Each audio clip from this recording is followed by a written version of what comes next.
오늘 맥주감사절에 함께 나눌 말씀 제목은 마음의 할례입니다. 같이 해보시죠. 마음의 할례. 마음의 할례. 주께서 저와 여러분의 마음에 할례 주신 줄 믿습니다. 늘 그렇지만은 세월은 참 빠르게 지나가는 것 같습니다. 40대에는 40km로, 50대에는 50km의 속도로, 80대에는 80km의 속도로 간다는데 진짜 맞는 것 같습니다. 올해 특별히 저희는 유난히 좀 더 여러 가지 일들이 많이 있었습니다. 작년 10월에 사택이 이사하고 또 12월에 교회 이사하고 그리고 쭉 공사가 진행이 됐습니다. 사택이 교회 안에 있다 보니까 저는 망치 소리 또 웅성웅성 사람 소리만 나도 밖을 내다보게 됩니다. 그런데 저희 집 아이들은 그런 소리가 별로 신경이 안 쓰이는가 봐요. 왜냐하면 지들 일이 아니니까. 심지어 전혀 아무 소리도 안 들린다고 그래요. 저는 뚜렷하게 들리는데 아마도 저는 더 예민하게 들렸던 것 같아요. 그렇게 6달, 7달 가까이 정신없이 지냈지만은 그래도 감사한 것은 최근에 공사가 많이 진전이 되고 또 교회가 안정이 되고 이런 냉난방까지 다 이제 선풍기까지 어제는 또 달았습니다. 너무 감사하고 또 하나는 교회 여러 가지 일들을 이제 행정이면 행정 또 그 대관 업무, 구청이나 은행 업무 또 직접 공사하는 일 또 토요일마다 청소도 하시지만은 거의 노가다 수준으로 일을 해주시는 우리 남자 집사님들이 계셔서 교회가 많이 안정이 됐습니다. 특별히 2주, 3주 전에 조경 공사할 때 비가 막 쏟아졌는데 비옷 입고 다 남집사님들이 일을 하셨어요. 그 덕에 나무가 지금 자리를 잘 잡았고 꽃도 피었습니다. 꽃 보셨어요? 예, 꽃이 얼마나 이쁘게 잘 피었는지요. 좀 너무 기분이 좋아요. 이렇게 서로 도와주시고 협력하여 선을 이루면서 저희 명승비전교회 이 신앙 공동체가 든든히 서가게 되는 줄로 믿습니다. 네, 이제 오늘 감사주일이어서 중간인데 하나님 오늘 본문 말씀을 의지해서 세 가지로 아주 기본적인 거를 가지고 감사의 제목으로 삼고 서로 감사하고 주께 영광 돌리기 원합니다. 첫 번째로 우리가 감사하기 원하는 것은 뭐라고 해도 내가 하나님의 자녀인 것에 대해서 감사를 드립니다. 한번 해보세요. 내가 하나님 자녀 된 것이 감사합니다. 이게 진짜 특권입니다. 큰 축복이에요. 자, 오늘 본문에 그런 부분이 나옵니다. 14절과 15절, 14절과 15절. 제가 14절 읽을 테니까요. 15절 여러분 읽어주십시오. 하늘과 모든 하늘의 하늘과 땅과 그 위의 만물은 본래 내 하나님 여호와께 속한 것이로되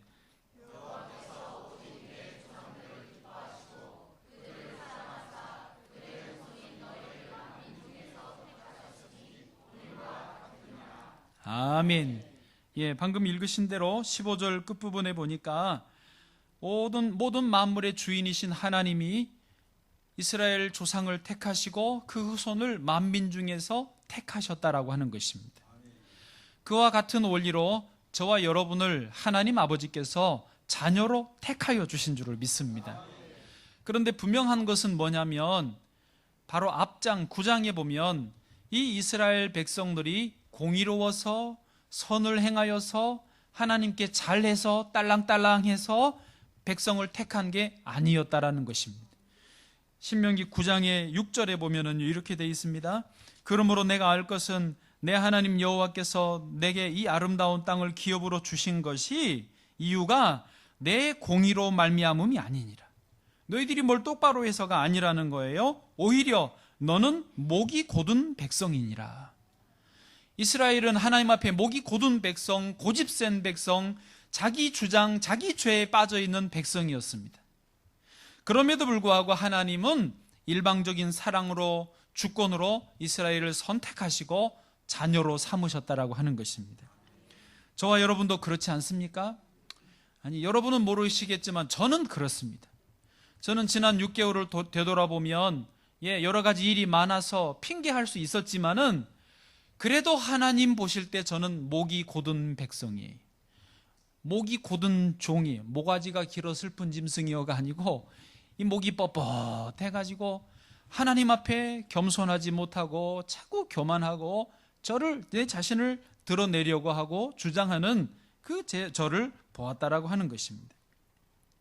그래서 어제 이 말씀, 너는 목이 곧은 백성이니라 아멘 아멘을 저는 했어요. 여러분도 아마 다 마찬가지이실 것입니다. 우리는 다 죄인이고 자격이 없는데 하나님이 자녀 삼아주신 줄을 믿습니다. 그러면 오늘 그 자체가 감사의 제목이 돼야 되지 않겠습니까? 사마리아 나병 환자는 똑같이 나병을 고침을 받았지만은 예수님께로 되돌아와서 발 앞에 엎드리고 감사의 예를 표했습니다. 저와 여러분 여기 있는 것, 앉아서 예배를 드리는 것 당연하지 않습니다. 수많은 사람들 중에 하나님이 선택해 주셨기 때문에 하나님의 초이스로 여기에 계신 것입니다. 그러므로 적극적으로 감사하고 주님께 영광을 돌리실 수 있기를 축복합니다. 여기서 한 걸음 더 나아가면 어떤 분들은 이런 질문, 의문을 갖습니다. 목사님, 내가 하나님의 자녀인 것은 아멘 하겠는데 그런데 왜 저의 인생에는 자꾸 어려움이 생기나요? 왜 자꾸 문제가 터지나요? 내가 도대체 무슨 죄를 지었길래 자꾸 안 좋은 일만 찾아올까요? 저한테 대놓고 물어보진 않으시지만 목사님이라면 이런 상황에서 감사를 할 수가 있겠습니까? 내가 하나님의 자녀라는 것이 확신 들 수 있습니까? 저는 도무지 감사가 어렵습니다.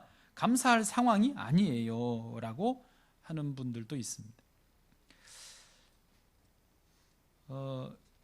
지금 저희 집 아이들이 중고등학생들인데 기말고사 시험 기간입니다.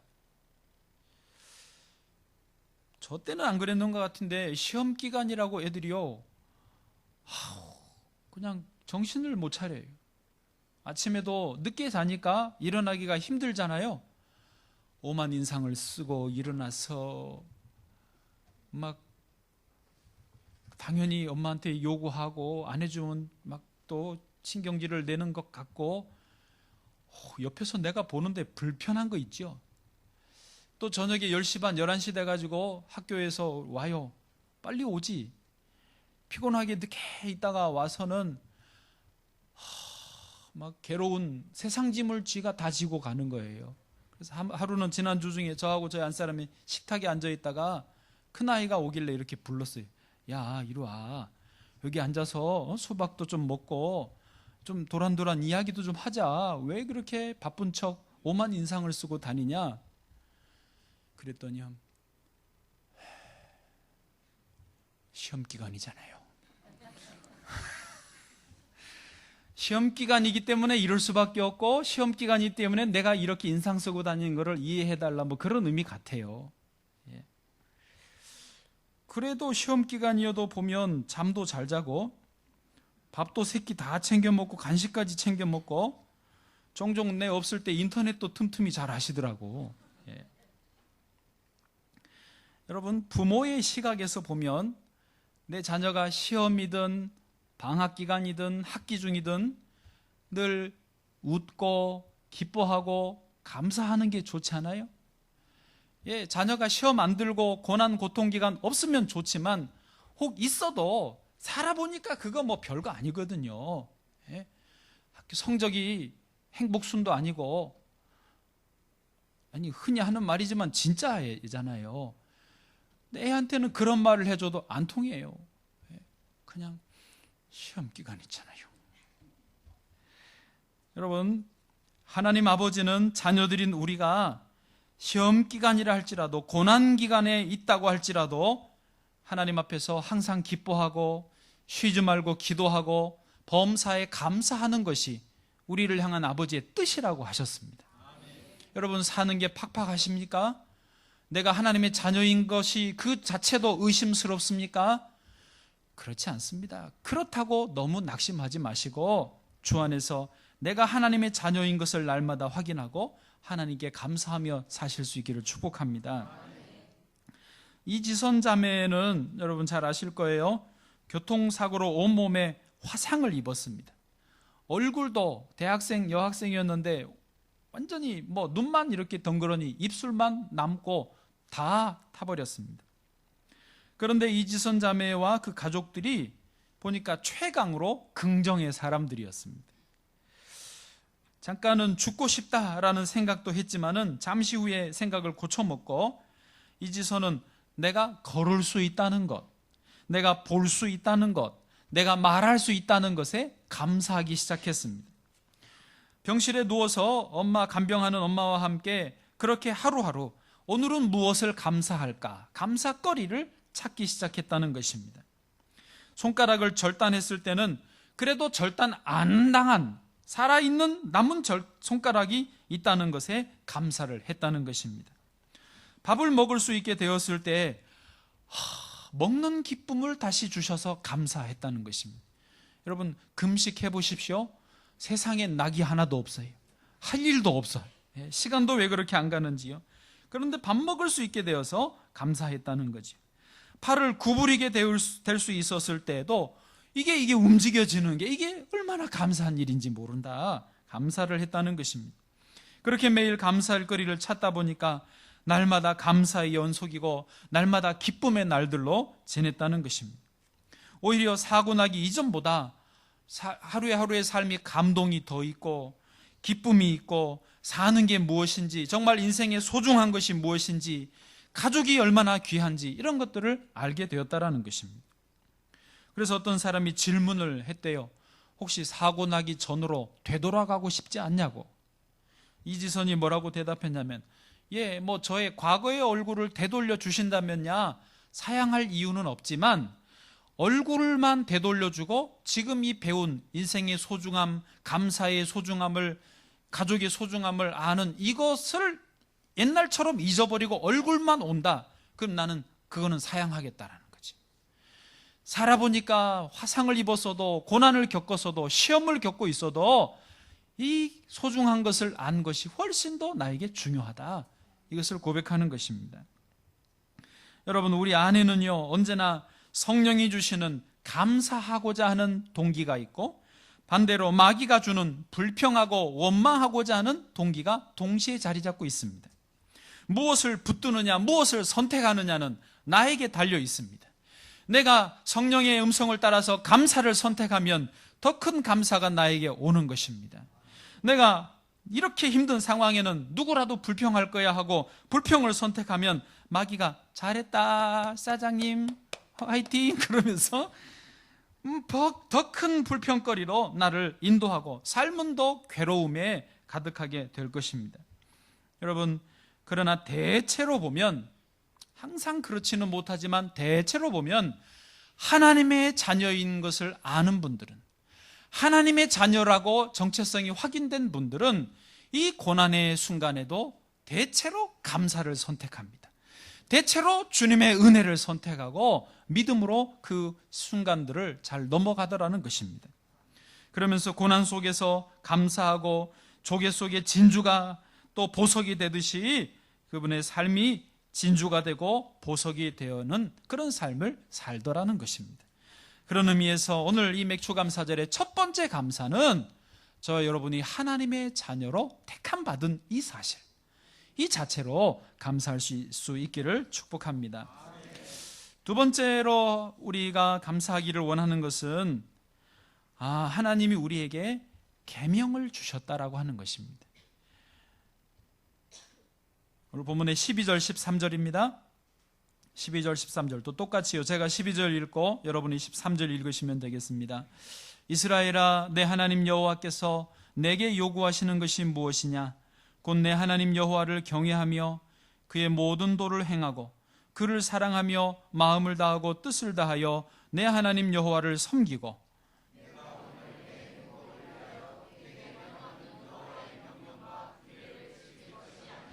아멘.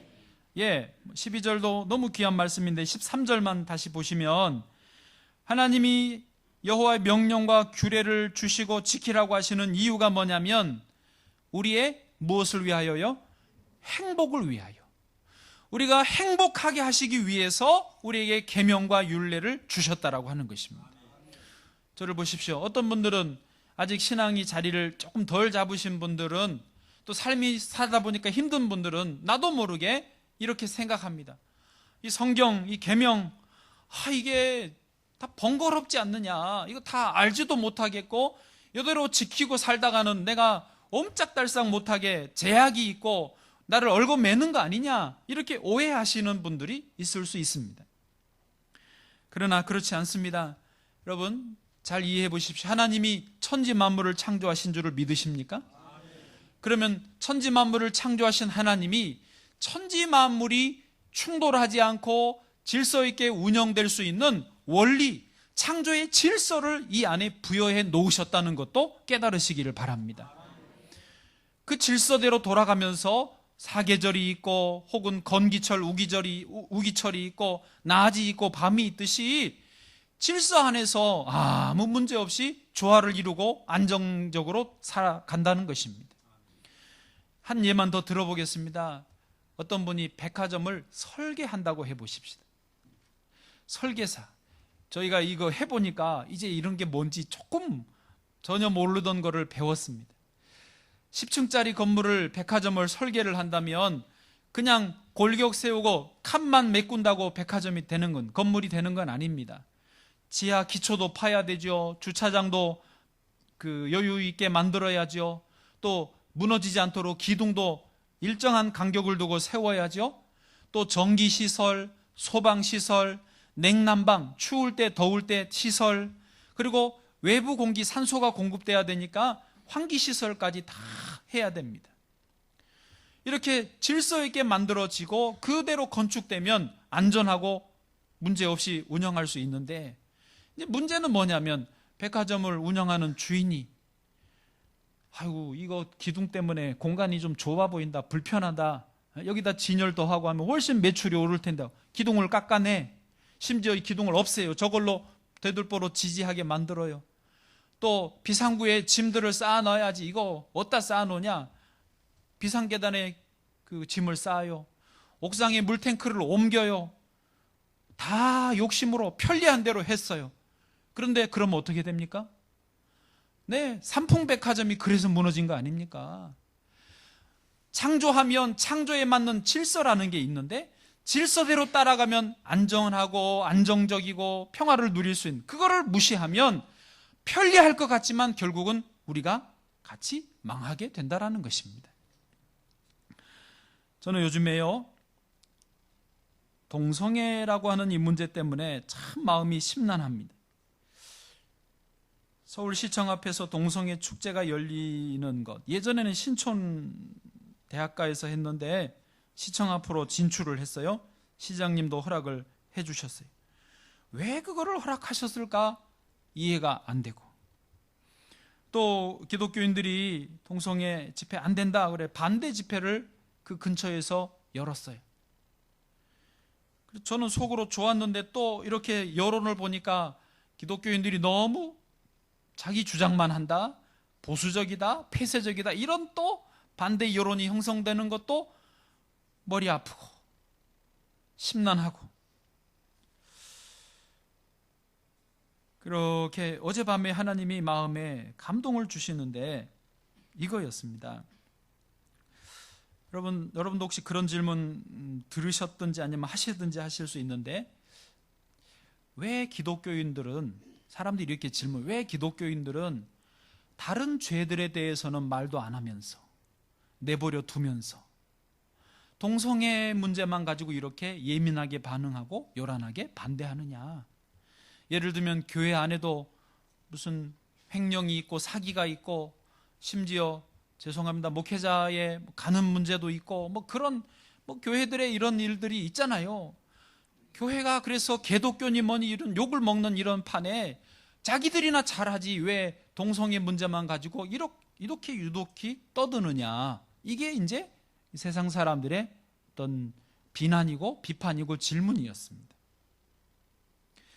근데 여러분, 분명하게 대답을 좀 드리자면요, 아까 말씀드린 간음이나 횡령이나 사기나 폭력이나 살인 이런 것이 죄다라고 하는 공감은 교회도 세상도 똑같이 이루어져 있습니다. 다만 인간의 연약함, 인간의 사악함 때문에 교회 안에나 세상이나 이런 죄들이 남아있는 것일 뿐이지 누구도 그것이 죄가 아니라고 말하지는 않습니다. 그냥 그것을 없애려고 노력하고 있는 중이고, 그것은 아마 주님 오실 때까지 완전히 없어지지는 않겠지요. 그런데 동성애는 뭐가 문제냐면요, 성경에서는, 하나님이 정한 질서에서는 그것은 죄다라고 말씀하고 계시는데, 기도하신 대로 미 합중국에서는 그것이 합법이다라고 말을 해버리는 것입니다. 이미 수많은 유럽의 나라들이, 심지어 룩셈부르크 총리는 커밍아웃해서 자기 동성애 연인하고 같은 남자끼리 결혼을 했어요. 그게 합법이니까. 여기까지는 큰 문제가 없을 것 같은데, 문제는 뭐냐면 그것이 죄입니다, 그렇게 하는 것을 나는 싫습니다라고 표현을 하면 이제 그 사람이 죄인이 돼버리는 거예요. 죄와 의가 뒤바뀌는 거예요. 실제로 미국에서 그런 일이 있습니다.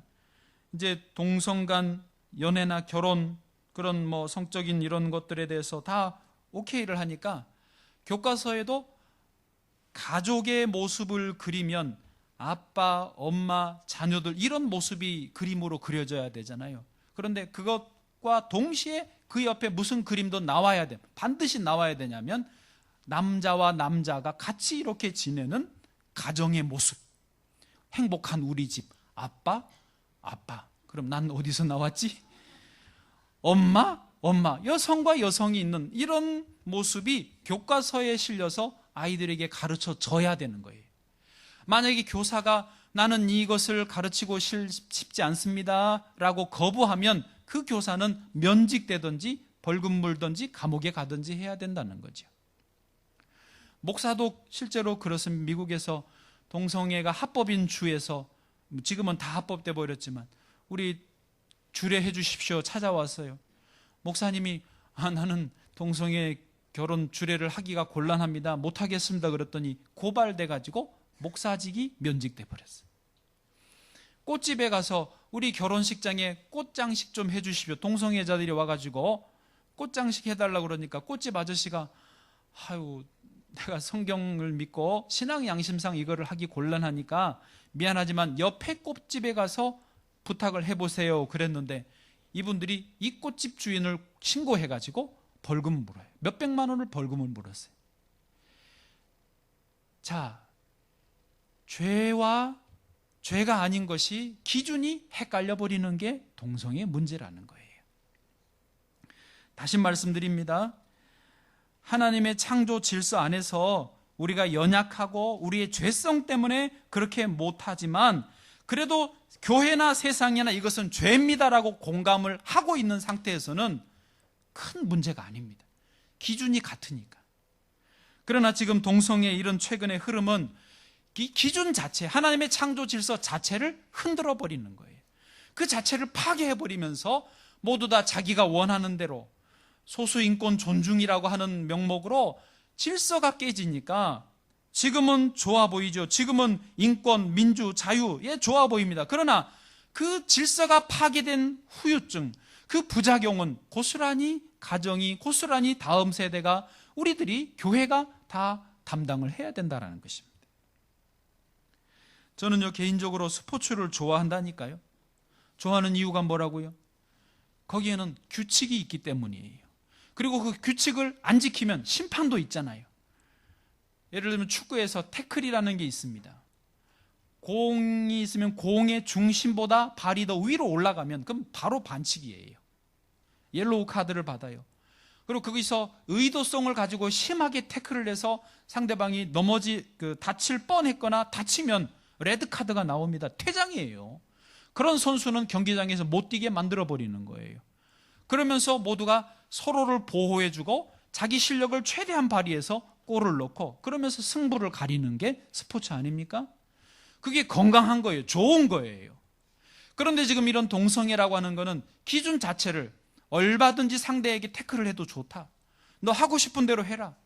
그럼 지금은 아싸 신난다 하다가 막 뺨도 때리고 뒤통수도 갈기고 걷어차고 막 이렇게 하니까 신나는 거 재밌지요. 막 난리지요. 그런데 결국은 운동장에 남아날 선수가 없다라는 거예요. 하나님이 우리에게 계명을 주신 것에 감사할 줄 알아야 돼요. 하나님이 주신 말씀이 얼마나 우리를 지켜주고 얼마나 우리를 보호해 주는지를 깨달아야 되는 거예요. 이거를 우습게 여기고 번거롭게 귀찮게 여기면 자유로울 것 같지만 같이 망하는 거예요. 공멸하는 거죠. 그런 의미에서 오늘 감사절인데 조금 심각해요. 요즘 제가 좋으면서도 이런 상황들을 보고 심란하고 속상해서 오늘 조금 표현을 했는데, 하여튼 본질은 그런 것 같습니다. 하나님 주신 계명을 감사하고 계명 말씀 따라가는 저와 여러분 되기를 축복합니다.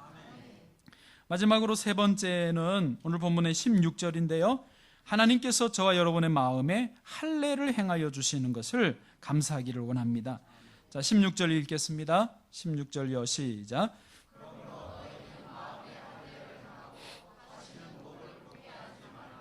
아멘. 할례는 뭐냐면 난지 8일 되는 남자아이에게 이스라엘 백성들은 누구나 그 고추, 이렇게 표현해도 괜찮죠? 그 표피 끝부분을 자르는 거예요.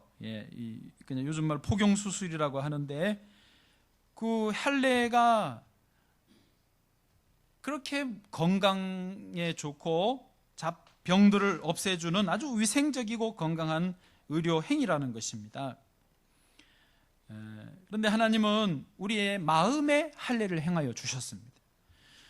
성령을 부어주시고 우리가 하나님의 자녀인 것을 알고 말씀을 깨닫게 하시면서 우리가 좌로나 우로나 치우치지 않게 하시고 말씀 따라 살고 질서를 따라 살면서 죄를 혹시 연약해서 지을지라도 내가 이거 죄 지으면 안 되는데 또 죄 지었다 깨닫게 해주시면서 계속 축복의 길로, 은혜의 길로 인도해 주신다는 것입니다. 저는 특별히 너희는 다시 목을 곧게 하지 말라, 이 부분에 은혜가 됐는데요, 제 스스로 참 목사이면서도 이렇게 하나님 말을 잘 안 들을까, 제 생각에 그렇습니다. 그래서 다시 하나님이 제 마음에 할례를 주시고 목을 좀 부드럽게 해주시는 줄로 믿습니다. 그냥 그렇게 믿어버려요. 왜요?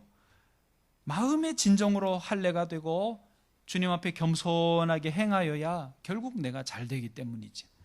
결국 우리 성도님들도 그러실 거예요. 주님 앞에 마음의 할례가 이루어져야 잡병도 없고 건강한 축복의 신앙생활이 될 줄로 믿습니다. 이야기 하나만 해드리고 말씀을 정리하겠습니다. 옛날에 양다리가 다 전혀 없으신 안전뱅이가 살았더랍니다. 이분은 두 팔로 뽁뽁 기어다니면서 밤에는 너무 추우니까 이 남의 집 굴뚝을 끌어안고 그 온기에 잠을 청하고, 낮에는 시장에 기어다니면서 얻어먹는, 빌어서 먹어야 되는 그런 신세였습니다. 그러다가 어느 날 같은 시장에서 입장이 똑같은 맹인을 만났어요.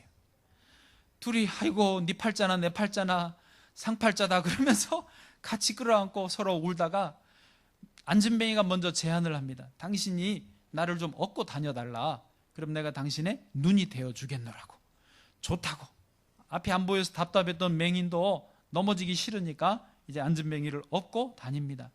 그래서 같이 얻어먹으니까 시장에 온 사람들도 보기에 좋잖아요. 둘 다 불쌍한 처지인데 서로 도와주고 사니까 보기에 좋아서 한 숟갈 줄 걸 세 숟갈 주고, 한 푼 줄 걸 세 푼 네 푼 더 주면서 두 분의 생활이 조금 더 넉넉해졌어요. 서로 드시라고 먹으라고 그러면서 먹는데, 안전뱅이가 가만히 생각해 보니까 야가 맹인이야. 안 보이잖아. 그렇죠? 그래서 좋은 거 돈 생기면 이렇게 슬쩍 자기 주머니에 넣고, 또 음식도 말라 비틀어진 거, 맛없는 거, 심심한 거는 맹인 앞으로 이거 먹으라고 주고, 닭가슴살이나 좋은 거 그런 거는 자기가 낼름 먹어 치워버리는 거예요. 그렇게 시간이 지나다 보니까 안진뱅이는 신나고 아이고 좋다 그랬는데 점점 몸무게가 늘어나는 거 있지요. 잘 먹었으니 오죽하겠어요. 그리고 못 먹은 맹이는 늘 이 사람 지고 다니는데 자기는 점점 말라지고 점점 이 사람은 무거워져 가고 힘은 빠지고, 그러다가 어느 날 밤중에 논두렁길을 가다가 이 맹인이 다리에 힘이 빠져가지고 너무 무거운 안전뱅이 업고 가다 꼬꾸라져가지고 같이 논두렁에 처박혀서 죽고 말았다는 이야기입니다. 둘 다 안 되는 거죠. 둘 다 안 되는 거죠. 예, 말씀을 이렇게 정리를 하겠습니다. 여러분, 우리가 이 땅에 살면서 진정으로 하나님 앞에 마음의 할례를 받아야 처음도 잘 되고 나중도 잘 되는 것입니다. 혹시 처음에 잘못돼도 나중이 잘 되는 거예요. 마음을 잘 제대로 이 속이 변화되지 않으면 처음은 잘 되는 것 같아도 나중에 안 됩니다. 뭐가 좋으시겠어요? 어쨌든 끝이 좋아야 진짜 좋은 거 아니겠습니까? 우리 모든 성도들 끝까지 승리하시기를 주의 이름으로 축복합니다. 예, 이제 우리 성찬 예식을 바로 갖도록 하겠습니다.